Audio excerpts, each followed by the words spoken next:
श्री श्याम सभी मेरे भाइयों को, सभी मेरे साथियों को, सभी मेरी माताओं और सभी मेरी बहनों को जय श्री श्याम। श्री श्याम मोटर व्लॉग में मैं आपका भाई योगेश जांगड़ा आप सभी का स्वागत करता हूं। आज फिर आए हैं हम एक नया एपिसोड लेकर के, जिसका हमारा टॉपिक रहेगा सिविल और सिबिल, इनमें क्या अंतर है।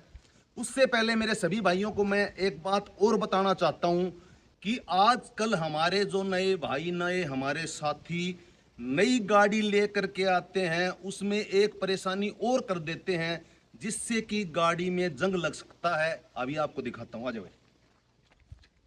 आजकल मैंने कई गाड़ियों में देखा है, काफी बार नहीं बहुत ज्यादा गाड़ियों में, तो क्या करते हैं आजकल भाई, क्रूज में तो बीडिंग में ये नहीं आएगा, तो आजकल का इस टाइप का बीडिंग का रबड़ है ना, यहाँ किनारों में डालने लग गए। यहाँ डाल लेते हैं नीचे तक, डिग्गी में डाल देते हैं, डिग्गी में नीचे डाल देते हैं। डिग्गी में भी दिखाता हूँ आपको, यहाँ से इस किनारी के अंदर रबड़ डाल देते हैं ब्लैक कलर का। इस टाइप का जो बीडिंग होती है ना, इस टाइप का रबड़ डाल देते हैं, छोटा रबड़ होता है। मैं सभी भाइयों से एक बात कहना चाहूंगा कि वो रबड़ न डालें। उससे आपको क्या नुकसान होगा आपको बता देता हूँ। गाड़ी में धूल मिट्टी जमेगी, उससे गाड़ी में जंग आ जाएगा, और मतलब 100% ही जंग आएगा। अब जिसके अंदर मैंने कल परसों जो वीडियो डाली थी उसके अंदर दिखाया भी था कि अगर उस रबड़ को यहाँ डालेंगे, देखना जो भी मेरा भाई हमारी इस वीडियो को देख रहा है, हमारे ये सुझाव है, विशेषकर नई गाड़ियों में जंग लग जाएगा और गाड़ी बिल्कुल खराब हो जाएगी। ये सीलेंट आती है नई गाड़ी के अंदर, और अगर रबड़ लगाएंगे ना, इसके अंदर धूल मिट्टी जमेगी और जल्दी से जल्दी ये किनारियां खराब हो जाएंगी। तो भाई अगर किसी भाई ने भी लगा रखी है, वो अभी आज इसी वक्त उस चीज को, उस बीडिंग को हटा दो। आज हमारा जो टॉपिक है सिविल और सिबिल में क्या अंतर है, मैं सभी भाइयों को बताना चाहता हूं। और सिविल में अंतर यह है कि सिविल हो गया नागरिक, और सिबिल जो कि आजकल फाइनेंस कंपनियां भाई ये कहते हैं कि सिबिल डाउन है। सिविल नहीं, सिविल होता है नागरिक, CIVIL, सिविल होता है नागरिक। और जो सिबिल होता है, सिबिल का मतलब होता है कि जो फाइनेंस कंपनियों ने आजकल रूल और रेगुलेशन बना रखे हैं, भी फलाने आदमी का सिबिल खराब है, मैं गाड़ी नहीं ले सकता, मेरा सिबिल डाउन है। अगर आपका सिबिल खराब भी होगा तो भी फाइनेंस कंपनी आपको 100% आपकी गाड़ी का लोन करके देंगे। यह मैं आपको विश्वास दिला रहा हूं कि 100% ही आपकी गाड़ी का वो लोन करके देंगे। सिबिल का मतलब क्या होता है कि साहूकार है या वो बंदा डिफॉल्टर है। और उसका एक जो सिबिल में भी क्या आता है, क्रेडिट, CREDIT।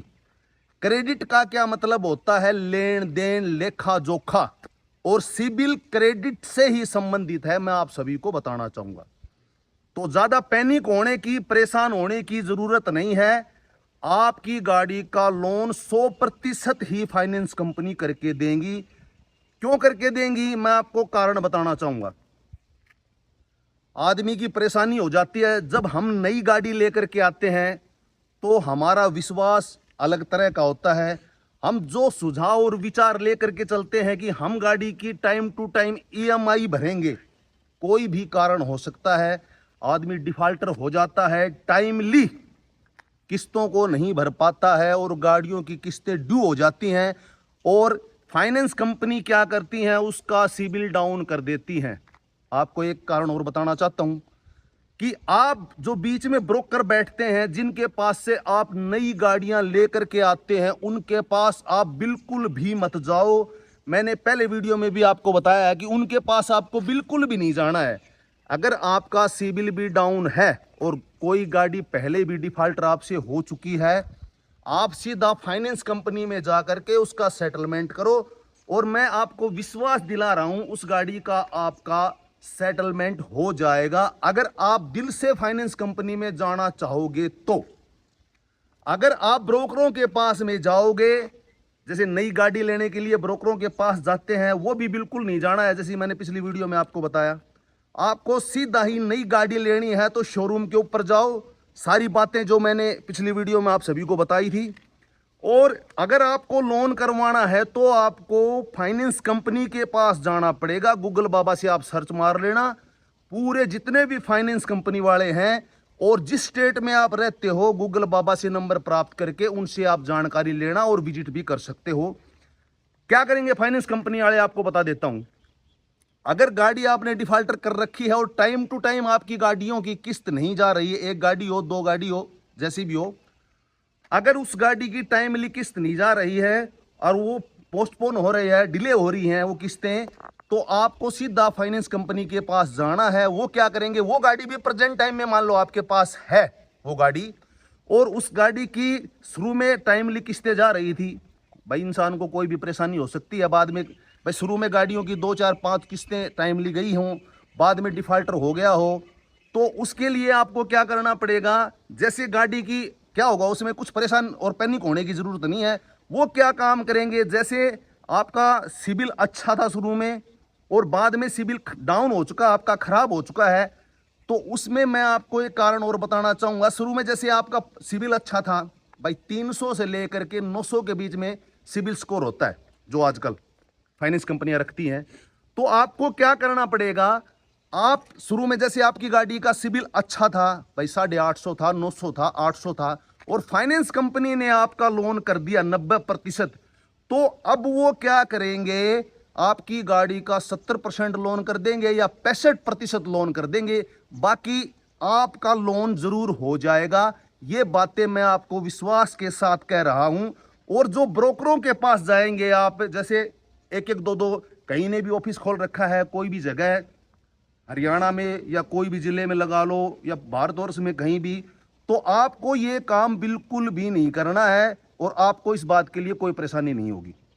मैं आपको एक जानकारी और देना चाहूँगा, जैसा कि हमने आपके अपने इस YouTube channel Shri Shyam motor vlog के ऊपर पिछली वीडियो में काफ़ी बढ़िया बातें और बढ़िया सुझाव आपको दिए हैं कि जैसे ही हम शोरूम के ऊपर नई गाड़ी लेने के लिए जाते हैं तो वहाँ हमारा मोटा नुकसान होता है और गाड़ी एक्सीडेंट गाड़ी और रिपेंट गाड़ी भी हमें मिल जाती है। जो शोरूम वाले हैं, डीलर होता है, वो बिल्कुल 100% दे देता है और उस आदमी को देता है जिस आदमी को उस बारे में जानकारी नहीं है। फिर मैं आपको एक बात बताना चाहूंगा कि जो ब्रोकर हैं, जिन्होंने अपनी एक एक दो करके अपनी दुकानें जो काम बना रखा है, उनके पास बिल्कुल भी नहीं जाना है। अगर आपको कभी भी कोई गाड़ी लेनी हो तो गूगल बाबा से आप डीलर्स के नंबर प्राप्त कर सकते हो। जो भी गाड़ी आपको लेनी है, आपको क्या काम करना है, जैसे आपने टोकन मनी डाल करके उस गाड़ी की बुकिंग करवा ली, आपने वो गाड़ी फाइनल कर ली, इंजन नंबर, चेसिस नंबर आपने उसकी जो रसीद आपको देंगे टोकन मनी की उसमें डलवा ली।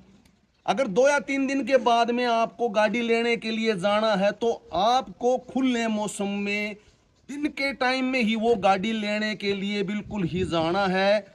और शाम के टाइम में जैसे डीलर आपको बताए कि आपको 5-6 बजे या 7 बजे आ जाना जी, आपको गाड़ी दे देंगे, उस समय आपको बिल्कुल भी नहीं जाना है, नहीं तो गाड़ी आपको धोखा करके वो गाड़ी बेच देगा डीलर। उसका कारण भी मैं बताता हूं। भाई आप जिस टाइम गाड़ी वो देख करके आए थे, जिस गाड़ी का आपने टोकन मनी दिया था, गाड़ी आपने फाइनल कर ली थी, और वो क्या होते हैं, शोरूम के ऊपर कहीं को टचिंग हो जाए और कुछ काम हो जाए तो वो ऐसी करके दे देंगे गाड़ी को, आपको पता भी नहीं चलेगा और कुछ समय के बाद में उस गाड़ी का आपको पता चलेगा। उसके बाद में कोई फायदा नहीं होगा, सिवाय और सिवाय आपका नुकसान ही होगा। शाम के टाइम में अगर डीलर आपको बुलाए कि आप वहां शोरूम के ऊपर आ जाओ, तो आपको शाम के टाइम जाना जरूर है, लेकिन उस दिन नहीं, केवल दिन के समय में ही और शाम के टाइम में आपको गाड़ी बिल्कुल भी नहीं लेनी है, नहीं तो वो गाड़ी आपको चिप जाएगी। मैं आप सभी को एक जानकारी और देना चाहूंगा, सभी मेरे भाइयों को, कि हम नई गाड़ी लेकर के आते हैं और उसकी कंडीशन साल से लेकर के 1.5 साल के बाद में कंडीशन बिल्कुल खराब हो जाती है, जिसका की कारण हम स्वयं ही हैं। आपको वो कारण भी मैं बताना चाहूँगा। ये सुझाव हमारे बहुत ही बढ़िया सुझाव हैं। अगर हमारे सुझाव आपको पसंद आ जाएं तो हमारे चैनल का, जो कि आपका अपना YouTube चैनल है श्री श्याम मोटर व्लॉग, को लाइक, शेयर और सब्सक्राइब और फॉलो जरूर करना। क्योंकि जब हम नई गाड़ी लेकर के आते हैं, हमें उन सब बातों का पता नहीं होता। गाड़ी हम रफली यूज करते हैं, अच्छी तरह से उस गाड़ी को मेंटेन नहीं करते हैं, तो वो गाड़ी जल्दी ही हमें धोखा देगी। जैसा कि हमारा चैनल बनाने का जो मकसद था, माध्यम था, हमारा माध्यम वही था कि सब बातों का, नई गाड़ी लेकर के हम आते हैं, हमें उन बातों का पता नहीं होता, तो हम उस चीज में धोखा खा जाते हैं और हमारा व्हीकल जल्दी से जल्दी डैमेज हो जाता है। एक बात मैं आप सभी भाइयों को और बताना चाहता हूं कि जो भी मेरा भाई नया आदमी है, नया मेरा भाई है और नई गाड़ी फर्स्ट टाइम लेना चाहता है, तो सबसे पहले वो गाड़ी को चलाना अच्छी तरह से सीखें, ड्राइविंग स्कूल वगैरह में अच्छी तरह से। और वो भाई नई ही गाड़ी लेकर के आए, पुरानी गाड़ी बिल्कुल भी न लेकर के आए। ये मेरा विशेष सुझाव है सभी भाइयों को। उसका कारण ये होता है कि पुरानी गाड़ी के बारे में, जैसे कि आजकल डीलर मेरे भाई बहुत है, मैं किसी का नाम नहीं लेना चाहता, भाई अपना अपना प्रोफेशन है। लेकिन क्या होता है कि नया भाई होता है, उसको उन बातों का पता नहीं होता और उसके साथ हो जाता है धोखा। और जैसे 5 लाख रुपए की गाड़ी ले आए और मार्केट में आज 4 लाख रुपए की गाड़ी है, लोन के ऊपर काफी गाड़ियां दे रहे हैं, 40,000 ले जाओ, 10,000, 20,000।